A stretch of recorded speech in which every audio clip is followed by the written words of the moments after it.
Hi friends, எல்லோரும் ஹாப்பியாக இருப்பீங்கன்னு நினைக்கிறேன். இல்லைனாலும் முடிஞ்ச வரையிலும் உங்களை நீங்கள் ஹாப்பியாக வச்சுக்கோங்க.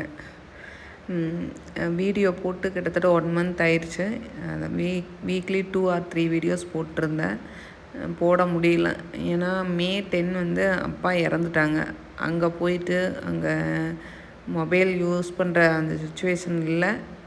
நம்மளால் மைண்ட் செட்டும் அது இல்லை. அதனால் வந்து அது போட முடியல.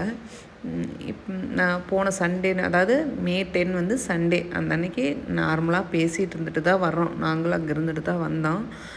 நைட் வந்து 11 o'clock வந்து வரையிலும் அப்பாட்ட பேசிட்டு வர்றோம். 11:20க்கு பார்த்திங்கன்னா வீடு வந்து ரீச் ஆகிறோம். இறந்துட்டாங்க அப்படின்னு ஒரு நியூஸ் வந்துச்சு. அது ஏற்றுக்கவே முடியல. அட்டாக். இதில் என்னென்னா, அதுலேருந்து மீண்டு வர்றது பெரிய விஷயந்தான் உண்மையாலுமே. இப்போ கிட்டத்தட்ட 1 மந்த்துக்கு பக்கமாக ஆயிடுச்சு. அப்பப்போ வந்து யாராவது அந்த மாதிரி பைக்கில் போனால் அந்த மாதிரி ட்ரெஸ் பண்ணியிருந்தா ஒயிட் அண்ட் ஒயிட்டு தான் போடுவாங்க. அந்த மாதிரி போட்டிருந்தா அந்த லீனாக இருப்பாங்க. அந்த மாதிரி யாராவது பார்த்தோம்னா அந்த அப்பா ஞாபகம் வருது. கொஞ்சம் அதுலேருந்து வெளியே வந்தாச்சு, வந்து தான் ஆகணும், வேறு வழி இல்லை. அம்மாவும் அப்படி தான், ரொம்ப கொஞ்சம் ஃபீலிங் தான். கொஞ்சம் வெளியே வந்துடும். அதாவது ஃபஸ்ட் இருந்ததுக்கு கொஞ்சம் பரவாயில்ல. ஆனால் இருந்தாலும் எங்களை கம்பேர் பண்ணையில் அவங்க கொஞ்சம் மோசமாக தான் இருக்கிறாங்க.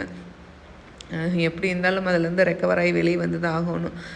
இதில் என்னென்னா, என்ன மெயினாக இதில் சொல்ல வந்தேன்னா, இதில் நிறையா வந்து நம்ம வீட்டுக்கு வந்து அந்த பெரிய ஹரியானா வருவாங்கள்ல, அதில் வந்தவங்கள மேக்ஸிமம் ஒரு 20 டேஸில் ஒரு 20-30 பேருக்காவது வந்து இந்த மந்தில் மட்டும் அட்டாக் வந்து இறந்துட்டாங்க. இல்லை உடம்பு சரியில்லை, சீரியஸு அப்படின்னு சொல்லிட்டு அட்டாக் வந்தவங்க மட்டும் ஒரு 20 பேர்த்துக்கு பக்கமாக சொல்லியிருப்பாங்க. ஏன் இவ்வளோ அதிகமாக வருது? அது 35 ஏஜில் வந்தவங்க, 40 ஏஜ், எல்லா ஏஜ் குரூப்பில் இருந்தவங்களையும் சொன்னாங்க. என்னடாப்பா யாரை பார்த்தாலும் இதுவாக தான் சொல்கிறாங்க அப்படிங்கிற மாதிரி இருந்தது. நல்லா பேசிகிட்டு இருந்தாங்கிறாங்க, திடீர்னு இறந்துட்டாங்க அப்படிங்கிறாங்க. ஒரு சிலர் வந்து ஹாஸ்பிட்டல், அதாவது இது வந்து அப்பா இறந்தது பார்த்திங்கன்னா ஒரு செகண்டில் வந்து முடிஞ்சிருச்சு அப்படிங்கிறது தான். நல்லா நார்மலாக லாஸ்ட் வரையிலும் பேசிகிட்டு இருந்து டக்குன்னு என்ன நடந்தது, அவங்களுக்கு பெயின் இருந்ததா இல்லையா அப்படின்னு கூட தெரியல அப்படிங்கிற மாதிரி ஆயிடுச்சு.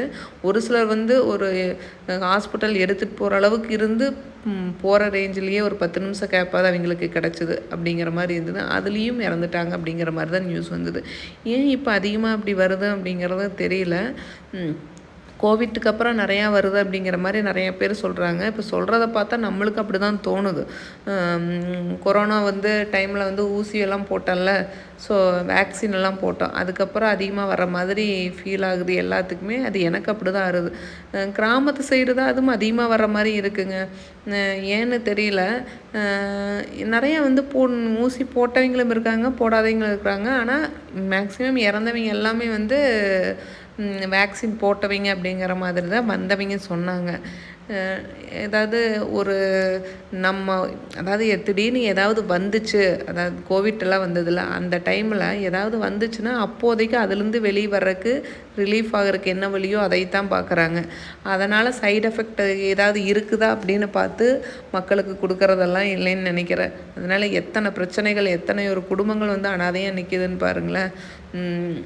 ஒரு சின்ன பசங்களை விட்டுட்டு போகிறது அப்படிங்கிறது வந்து ஒரு 10-15 வயசு பசங்களையெல்லாம் விட்டுட்டு இறந்துறவங்களும் உண்டு. வந்து சொன்னவங்களே 8 வருஷ பசங்களை விட்டுட்டு இறந்த அவங்க அப்பா உண்டு. மேக்ஸிமம் ஜென்ஸுக்கு தான் அதிகமாக சொன்ன மாதிரி இருந்ததுங்க.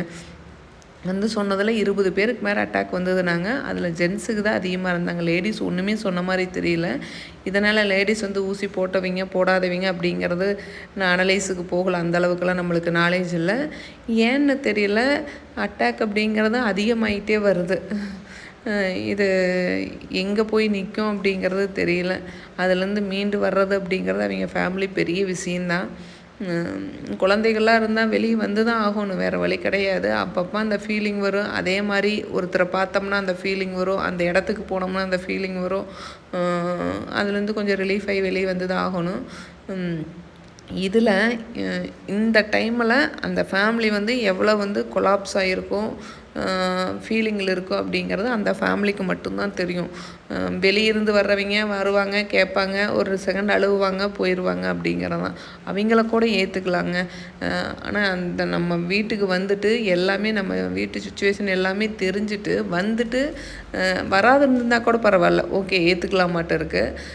வந்துட்டு நம்ம அந்த சைடு போய் வந்து நம்மளை பேசுகிறது அப்படிங்கிறது முதலே நம்ம வந்து மனசு உடஞ்சி போய் தான் இருக்கிறோம். அந்த சைடு போய் அவங்க வந்து அப்படி இப்படி, அதாவது மீனிங் என்னென்னா எல்லாரும் நாமளும் அப்படி பேசக்கூடாது, அடுத்தவங்களும் அப்படி பேசக்கூடாது. ஏன்னா அந்த ஃபீலிங் அந்த டைமில் வந்து அவங்க ஃபீலிங்காக இருப்பாங்க. என்ன பாவம் செஞ்சாங்களோ இப்படி போயிட்டாங்க, இதெல்லாம் தேவைதான் அப்படிங்கிற மாதிரி பேசுகிறவங்களும் இருக்கிறாங்க. இது வந்து ஏற்றுக்கவே முடியல. என்ன கண்டிஷனில் தான் அவங்க வந்து சைக்கோவா இல்லை மற்றவங்க மைண்ட் செட்டை புரிஞ்சுக்க மாட்டாங்களா, அவங்களுக்கெல்லாம் அந்த மாதிரி நிலமை வராதான். கடவுள் வந்து சரி அப்படிலாம் சொல்லக்கூடாது தான், தப்பு தான், இருந்தாலும் அந்த ஃபீலிங் வருதுங்க. ஏன் இப்படியெல்லாம் பேசுகிறாங்க, அவங்களுக்கெல்லாம் நாலேஜ் இருக்கா இல்லையா, கடவுள் அவங்கள இப்படியே தான் வச்சுருப்பாங்களா?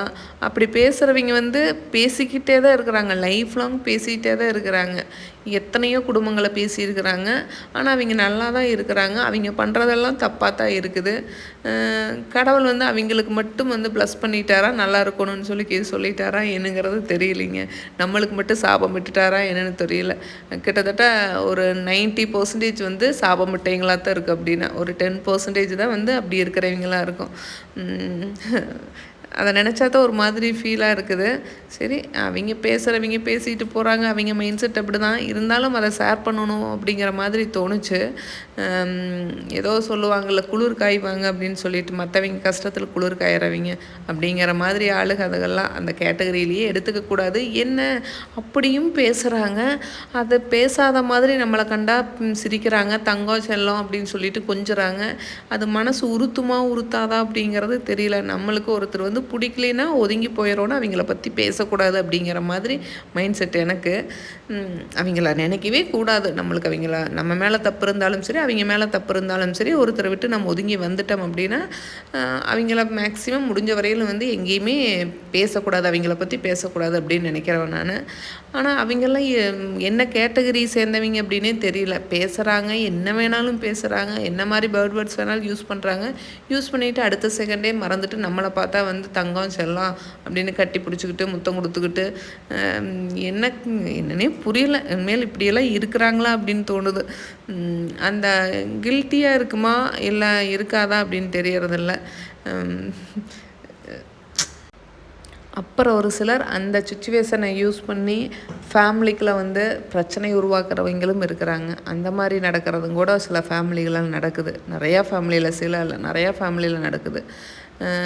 அப்புறம் இதில் என்ன நான் அனலைஸ் பண்ணிக்கிட்டது அப்படின்னா, ஒரு குறிப்பிட்ட ஏஜுக்கு மேலே இருந்தாங்கன்னா அவங்க வந்து எல்லா விஷயத்தையும், நான் வரவு செலவாக இருந்தாலும் சரி, மற்ற எதுவாக இருந்தாலும் ஷேர் பண்ணிக்கணும். ஒய்ஃபுகிட்டையும் சரி, ஹஸ்பண்டுகிட்டையும் சரி ஷேர் பண்ணிக்கணும். திடீர்னு ஏதோ ஒன்று ஆயிடுச்சு அப்படின்னா வந்து அவங்களுக்கு என்ன பண்ணி வச்சுட்டு போயிருக்கிறாங்க, என்ன ஏது அப்படிங்கிறது எதுவுமே தெரியாது இருந்தால் வந்து யார் உண்மையை சொல்கிறாங்க, யார் பொய் சொல்கிறாங்க அப்படிங்கிறதும் தெரியாது. வரவு செலவாக இருந்தாலும் சரி, மற்ற விஷயங்கள் எதுவாக இருந்தாலும் சரி. இல்லை அட்லீஸ்ட் அதை ஷேர் பண்ணிக்க முடியல அப்படின்னாலும் ஒரு நோட்டை போட்டு வரவு செலவு அப்படிங்கிறத எழுதி வச்சுருக்கணும் அப்படின்னு என்னுடைய ஒரு மைண்ட் செட்டு. இதில் நிறைய குடும்பங்கள் வந்து நிறைய அழிஞ்சிருக்கு. மற்றவங்க இந்த டைம் யூஸ் பண்ணிக்கிறவங்களும் இருக்கிறாங்க. இது கிட்டத்தட்ட ஒரு 10 வருஷத்துக்கு முன்னாடியே நான் அனுபவிச்சிட்டேன். அதனால் அதை அப்போ சொல்கிறதுக்கு தோணுது.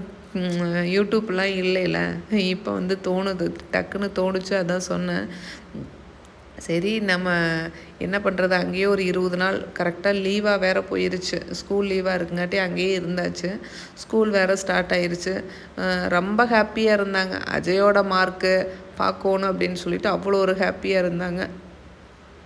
என்ன அந்த மார்க்கு கூட பார்க்குறக்கு May 10 வந்து இறந்தாங்க. May 20 வந்து ரிசல்ட் வந்துச்சு. ஏகப்பட்ட எக்ஸ்பெக்டேஷன், மார்க் எவ்வளோ வரும், என்ன பண்ணலாம், எப்படி படிக்க வைக்கலாம் அப்படிங்கிற மாதிரி இருந்துச்சு. அதை பார்க்குற கூட இல்லை, போயிட்டாங்க. ப்ளஸ் ஸ்கூல் வேறு இருந்துச்சு. அங்கேருந்து அனுப்பிச்சி விட்றதுக்கு சிரமமாக இருந்துச்சு. 6:00 வந்து அங்கேருந்து கிளப்பி விட்டு அவங்க வந்து 7:00 வந்துட்டு 7:00 வந்து பஸ் வந்துடும், ஸ்கூல் பஸ்ஸு. அங்கேருந்து ட்ராவலிங் டைம் அவன் தனியாக அனுப்பிவிட்டுட்டு ஒரு மாதிரி இருந்துச்சு. ஒரு 4-5 நாள் அங்கேருந்து தான் அனுப்பிச்சுட்ருந்தோம்.